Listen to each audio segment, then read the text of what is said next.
la France a été choisie comme destination par Charles III et Camilla pour leur premier voyage à l'étranger. Une visite d'État qui se déroulera du 26 au 29 mars.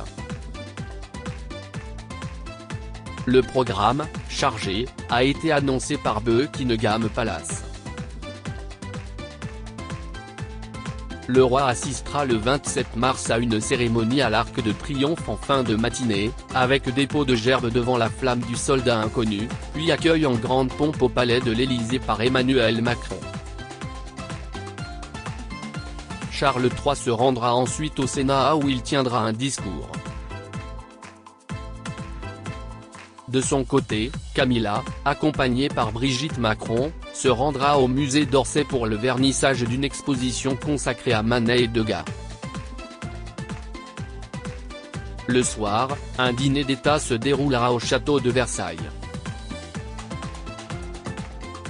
Puis le couple royal quittera Paris pour se rendre dans la région de Bordeaux le 28 mars.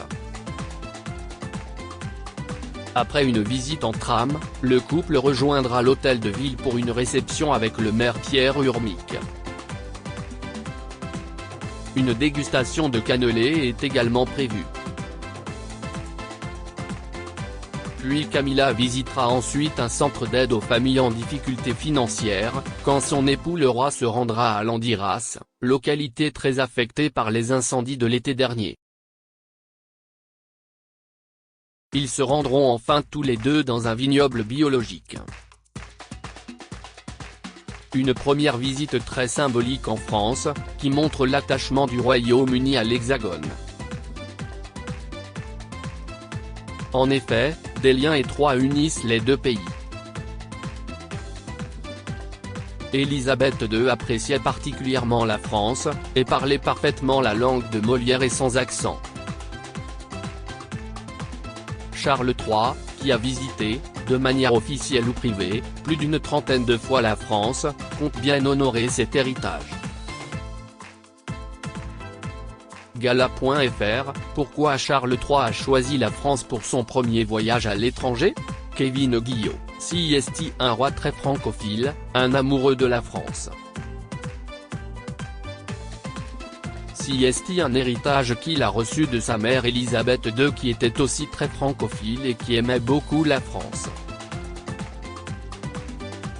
Elle avait d'ailleurs fait sa première visite officielle en France en tant que princesse en 1947, enceinte du prince Charles. Élisabeth II avait été reçue par René Coty suite à la victoire de 1945, afin de resserrer les liens entre l'Angleterre et la France. Elle représentait son père, le roi George VI.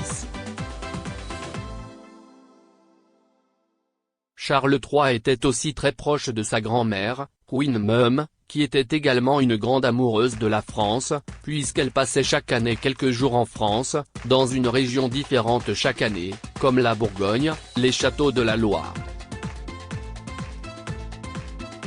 Il se murmure qu'entre Élisabeth II et sa mère, pour se dire des secrets dans les couloirs de Buckingham Palace, elles se parlaient en français. CIST, donc un héritage que Charles III a reçu de ses aïeux. Il a voulu rendre hommage à sa mère qui avait fait son premier voyage à l'étranger en France, lui qui avait aussi lui-même fait son premier voyage à l'étranger en France quand il a représenté sa mère à la mort du général de Gaulle en 1970 à Notre-Dame de Paris. Gala.fr, Charles III sera le dernier roi anglais francophile selon vous? K. G. Charles III parle parfaitement français. Il le parle couramment. Il l'a appris dès son plus jeune âge grâce à ses nourrices, tout comme sa mère, et sa grand-mère. Il a perfectionné son français à l'université de Cambridge, quand il était étudiant. Élisabeth II parlait aussi parfaitement le français, quasiment sans accent. Il est aujourd'hui l'un des seuls de la famille royale. Camilla parle française aussi mais moins bien que Charles III. Le prince William parle aussi la langue mais n'est pas très à l'aise. Si est malheureusement quelque chose qui va se perdre après la mort de Charles III. À moins que le prince George, qui a des cours de français dès l'âge de 9 ans, le lien entre l'Angleterre et la France est très étroit et remonte à la reine Victoria, ne perpétue la tradition. Gala.fr, Charles III est déjà venu de nombreuses fois en France, entre visites officielles et visites privées. Il est venu une trentaine de fois en France. L'une des visites les plus marquantes selon moi étant sa visite lors du Festival de Cannes avec la princesse Diana. C'est un séjour qui a marqué les esprits. Une visite très glamour. L'autre visite la plus mémorable est sa dernière visite en France, quand il est venu 4 jours à Lyon et à Nice en 2018, accompagné par Camilla. Une visite au cours de laquelle les Français sont tombés amoureux de Camilla, cette dernière ayant fait son petit effet alors qu'elle n'avait pas vraiment les faveurs de l'Hexagone qui adorait la princesse Diana. Lors de ce voyage, le message de Charles III aux victimes des attentats de Nice en 2016 n'était pas passé inaperçu, et avait marqué et ému. Rétro 2022, Charles III, revivez les temps forts de l'année du nouveau roi Gala. FR, Charles III apprécie aussi la France, en tant qu'un passionné d'histoire, d'archéologie et d'architecture. Effectivement, il vient souvent à titre privé voir les châteaux de la Loire. Il est notamment venu en 1992 au château de Villandry, pour admirer ses jardins, ce qui lui a permis de trouver l'inspiration pour ses jardins de Highgrove. Il est également venu à Bayeux pour découvrir la tapisserie, mais aussi à l'abbaye royale de Fontevraud. Il a visité beaucoup de villes en France pour son architecture.